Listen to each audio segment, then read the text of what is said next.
Good evening, everybody. Hell's Unicorn here, back once again, now at the close of the Pennsylvania presidential primary for the Republicans.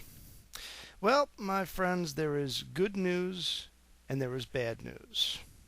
And I'm always torn between which I should do first. Should I tell you the bad news so that you get it out of the way and you can get to the good news? Or should I tell you the good news so that way the bad news doesn't seem so bad? Personally, I tend to prefer to go with the bad news first. And the bad news that I'm going to give you, most of you already know this, and that is that Ron Paul was in a very distant second in Pennsylvania, 2-1 Mitt Romney. That is the bad news. From my own precinct, I can tell you that Mr. Romney got 83 votes, Ron Paul got 29 votes. That's a little bit closer than the overall spread of the state, but this is a bit more of a Ron Paul friendly district.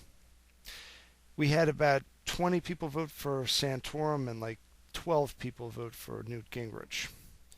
Half the people that showed up didn't even really look like they were interested in the presidential election at all. Most of them were mostly interested in the Senate primary, which there's most of the people in the Paul camp are supporting one guy who has openly endorsed Ron Paul. The problem is that nobody knows who he is, and so he's not getting any votes. He only got one vote in my precinct.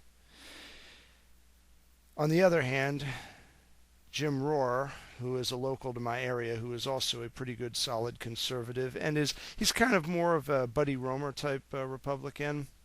He cleaned everybody's clocks. I mean, it wasn't even close. I mean, the spread was probably about 77% him, and then everybody else was way back there.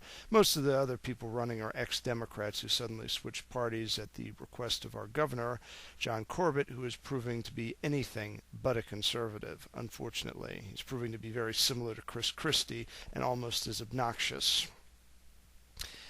But anyway, that is all the bad news. Top all of that off. Of a precinct of about roughly 1,700 registered Republicans and Democrats, we had just barely over 200 people show up, which is pathetic. That is the bad news, my friends. Now for the good news. The Republican Party, for this particular county that I live in, I will not name this county, has 4 delegate seats and 4 alternates. I do not yet know the results of these elections for the entire county, but I do know that in my precinct, all 4 of the delegates and all 4 of the alternates that are Ron Paul people dominated. Dominated, my friends. It was great. And part of the reason why they dominated is because, unlike the Romney campaign, who actually did not send anybody to the polling station to be outside to hand out sample ballots, one of our people was actually out there handing out sample ballots. And these sample ballots were very cleverly constructed. Simple white piece of paper, and it said one thing: the constitutional delegate slate, and it listed all of the delegates and all of the alternates. And we won every single one of them. Romney supporters, who have no idea what they were doing, voted for these people. There's no other way to view it when you look at the numbers.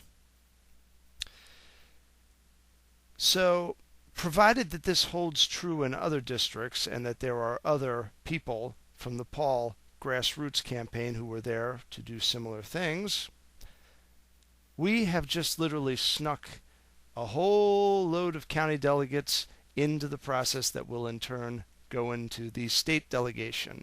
And regardless to how the delegates are apportioned in the state, should Romney fail to secure that magic number of 1144 come Tampa time, I can guarantee a good number of these delegates are going to be jumping ship on him the first chance they get. The second round of votes, there will be delegates in Pennsylvania, I am confident, that will be supporting Ron Paul, regardless to how they spin the so-called projected delegate numbers. So there is definitely cause to be happy.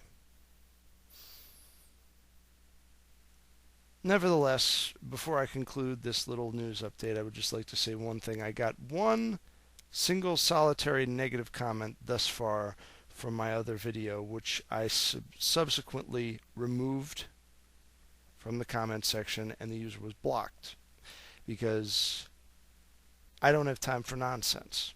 I have given up on the notion of reasoning with Romney hawks.